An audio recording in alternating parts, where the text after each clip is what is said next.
startups, there's never just a plan A. There's often a plan B and a plan C as well. But sometimes it pays to not have a plan.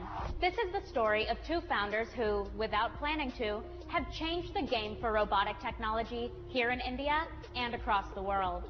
This is the story of GreyOrange, a futuristic venture which is making its mark worldwide in the field of warehouse automation. How? Well, there are robots involved. Robot butlers, to be exact. Get ready to marvel. The word robot for most conjures up images of characters from Star Wars, the humanoid figures, going about controlling things remotely. There's fantasy, science, and a whole lot of tech. Then there's the age-old perception associated with them. Can robots ever lead to the demise of the human race and outmuscle us and take over the world? Today, these perceptions are being put to rest by various modern hardware ventures.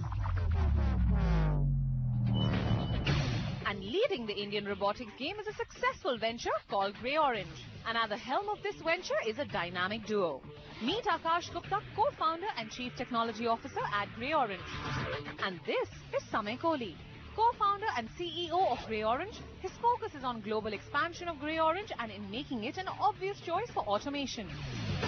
With an immense passion for robotics, the pair have been featured as one of India's 30 under 30 success stories last year. This is one former startup which has scaled up into a success story. But what does GreyOrange do? And what are these robots all about?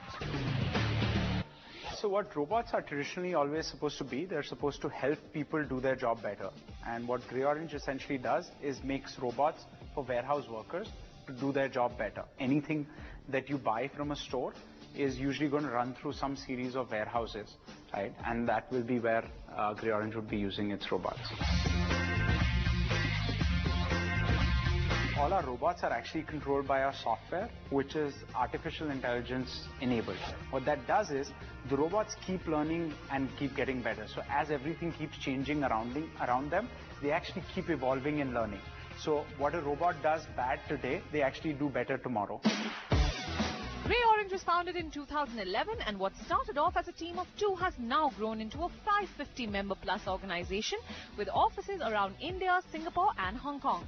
GreyOrange targets a deeply unorganized industry, warehousing. And the venture is building an army of robots to take over warehouses and distribution centers with these robots, aptly named the butler and the sorter.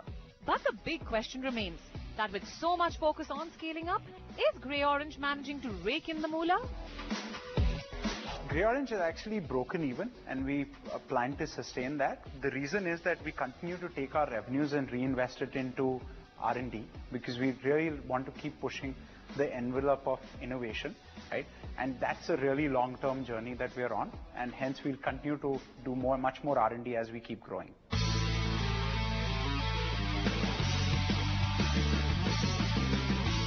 Wow, this is amazing. I'm here to check out the GreyOrange sorter, which I guess helps these huge companies like Flipkart streamline their warehouse operations. Amrita here is going to show me how it all happens.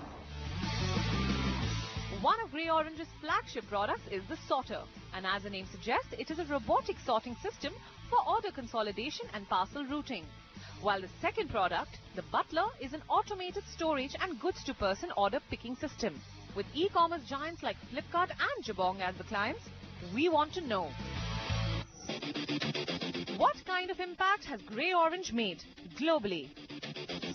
What is the future of robotic technology in India? Warehouse automation. What exactly is that and what impact have you made globally? We have these modular storage units and we have these robots, and these robots go fetch these modular storage units and get to you, right? And when that modular storage comes to a pick-put station, you pick the items that have been ordered, pack them and ship. So it really enables 4-hour deliveries, 2-day deliveries, which are now being pretty common, right? So that's one product. Second product, sortation system, what it does is you can use the sortation system to do a few things. First, sort them location-wise or pin code-wise or city-wise, or measure the volumetric, measure the weight of the packet, capture an image of the packet. So all these things are being done through sortation systems. So it's kind of a end-to-end solution for picking the items, packing them, and then sorting them to send to the customers. Like you said, this all sort of comprises that invisible labor that appears before we finally receive a product. Do you think that we're going to start seeing these robotics around us, maybe in our day-to-day as well? I'm pretty sure that's going to happen. It's going to take some time for sure. Of course, we have products like Roombas who are cleaning our houses. Not that it's still not that in India, people are not using it, but I'm pretty sure we talk about next 5 to 10 years, you're going to have a lot more robotic products coming in assisting in your day-to-day life. So then what's next for GreyOrange? I think the first and foremost thing is to build a very, very strong product engine internally so that any problem we pick up, we can build a very, very strong international product. So I think that's one thing. And of course, the innovation in our current products and, coming up with newer products that are going to dominate the complete end-to-end warehouse automation is definitely up for next 18 months. Probably my favorite part of my visit to GreyOrange today was seeing the robots in action, particularly when they were working in tandem. There was a harmony that you could tell requires a lot of thought and precision. The other thing that I find very heartening is that these major Indian companies now have systems in place to really boost efficiency and perhaps also reduce worker turnover. At that point, we can reach efficiency levels that we also see in Japan and Germany. Now that's my take on GreyOrange. Let's hear what the mentors have to say about it. Meet Abhinav Mathur, the former Chief of Strategy and Technology at Spice Global and current Chairman of Founders Catalyst. He's known to be outspoken and doesn't mince his words when it comes to passing his verdict on new startups. Meet Neha Singh, co-founder of Traction, a startup intelligence and market research platform. An alumnus of IIT Bombay and Stanford School of Business, Neha's vast knowledge on startups has helped her connect several venture capitalists to upcoming startups. Butler and the sorter is again something very interesting, and it's nice to see that they are making significant improvements on the technology itself. If they continue to focus on the technology inside of the company, the opportunity of automation is huge. I think they are in the right space at the right time, which is probably the most important thing for a startup. GreyOrange has shown a very good traction. They already are working with a lot of large online retailers, and going forward, I think they might have also scope of expanding in other countries because it's sort of a pure tech play in that sense. Angel investing is crucial to the startup ecosystem. Funding and backing a passionate founder is integral to promoting growth in an often nascent space in Indian business, the startup. But then a dilemma arises. In this race to bring deals to the table, are angel investors backing the wrong ideas? In fact, is angel investing in India a bubble that's poised to pop? Let's find out in the State of the Startup. Crystal ball gazing into the realm of investing for startups and angel investors. Well, the good news is that angel investing seems to have become a self-contained growth industry in India. But here's a question. Are they backing mediocre ideas in a bid to bring more deals to the table?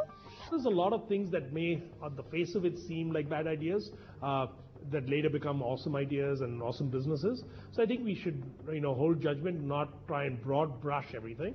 But I think there is something to be said about just trying to clone other people's ideas. I think you need to be different in some way. You need to execute superbly and different in a differentiated manner, or you need to have something else that gives you that spark, that additional spark that allows you to outdo the competition. While statistics and a growing database of funded startups show that angel investing may be doing India some good by promoting entrepreneurship. But in the race to back more startups, are investor groups cutting back when it comes to quality? Are these groups starting to cut corners in doing due diligence in deciding which startups to fund? I think investing in any part of the world actually goes through different phases. There might have been a lot more investment in the last couple of years, and you would definitely see some slowdown over the next year or two. But I don't think it's a bubble that's really bursting. It's just going through its normal cycle.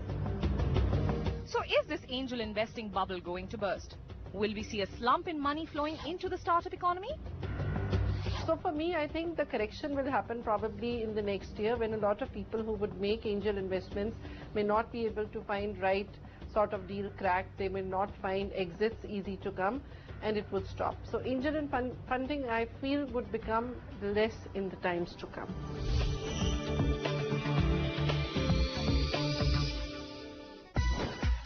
Watch Raposo on Unicorn, chasing the stars.